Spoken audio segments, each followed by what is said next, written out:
Good morning, everyone. My name is Maura Zara. I'm a space law researcher at First Steps, a legal and consulting company based in London. The following presentation is the result of the work done in collaboration with my colleague Sifat Alag, a paralegal at the same company. Space activities present themselves as one of the most promising sectors of the world economy. The growing interest in the space market is articulated in a progressive increase of actors involved and the multiple uses to which outer space lends itself. In this scenario, the impact that the new space economy has on the market is extraordinary. It is an all-inclusive concept that synthesizes a real economic revolution in the space industry. It is characterized by the proliferation of new private actors that operate separately from institutional and governmental structures to seek their place on the market. One cannot ignore the role of these new players and consequently the importance of identifying their needs in order to build a market in which they find the best opportunities for development.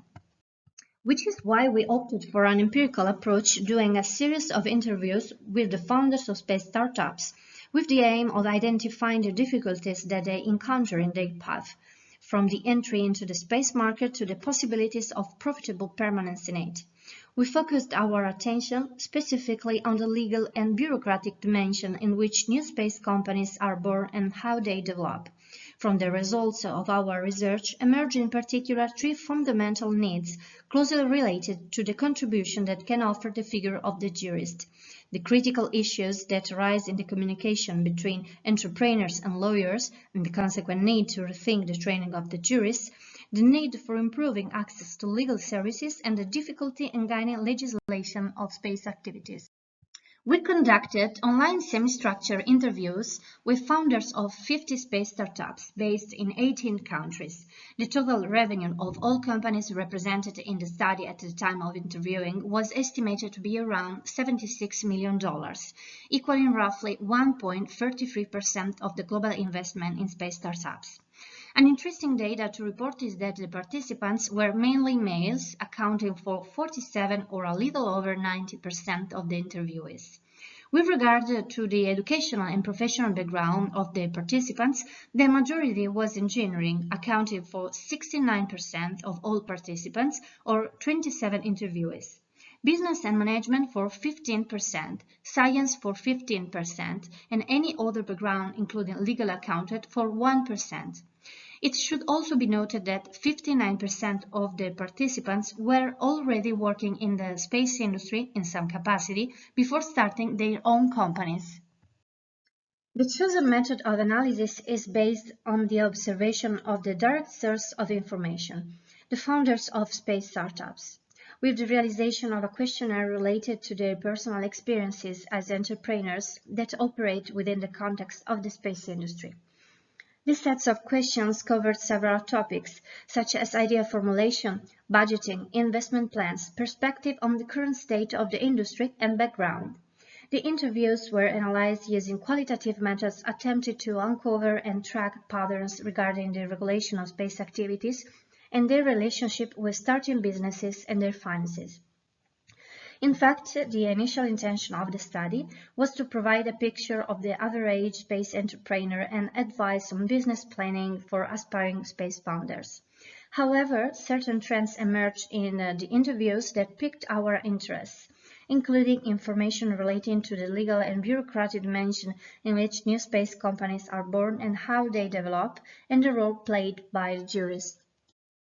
Based on the result of our research, we can highlight a series of factors that emerge clearly.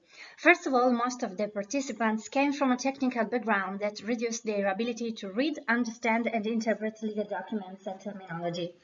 Therefore, it was evident to ensure the legal compliance of their companies and technologies, they needed the guidance and assistance of a legal expert. We noted, however, that while 74% of participants asked for expert advice, when found in their space companies, a mere 19% budgeted for professional legal advice. The main consideration when contacting legal specialists was the cost. Another factor concerned difficulties encountered in the regulatory guidance on space activities. From the analysis of the interviews, it became clear that the legal regulation of space companies, both nationally and internationally, is often frustrating and confusing for their founders and operators. Finally, many respondents noted that there is an evident shortage of skill among lawyers. They do not necessarily understand the specifics of the space industry and the legal requirements these starting companies need to comply with. Legal issues faced by a majority of companies boil down to having a weak foundation in terms of a lack of structure, employment contracts, founders' agreements, and practical division of equity held by each member of the company. Although a lot of startups avoid hiring legal help initially, they quickly understand the disadvantages. Investing in creating a strong foundation for the company can be extremely beneficial for young companies in the long run. A strong foundation can save the company many legal issues due to the lack of documents in the future. Additionally, it may also make the company more desirable to investors, as they prefer companies with a stable and reliable background. An improved access to legal services is extremely necessary in the space startup sector, as many businesses revolve around innovation and legal services are required to help complex protection right of intellectual property. On the whole, better access to all forms of legal services will work ease the documentation and procedural burden of founders. A large number of founders of space startups are from STEM backgrounds, 69.3%. Out of the 50 companies involved in this research, only 10% had budgeted for any legal services, whereas 10.2% companies admitted during the interview that they faced issues with legal work or legal paperwork. Their academic and professional training often varies substantially from what is required of them to secure the legal compliance of their businesses and technologies. Difficulties may also arise due to the vague nature of many treaties governing space law. Founders admitted to struggling to discern lengthy bureaucratic processes to attain the legal documents and licensing for their technological innovations, as well as with trivial administrative matters including filing taxes, registering a limited company, as well as a serious legal concern including international regulation and multilateral agreements. A solution to the issue would be by improving legal literacy, by improving the access to legal education at the university level. University could adopt basic legal modules as part of STEM degrees to ensure students are prepared to face the legal issues that may appear in their career.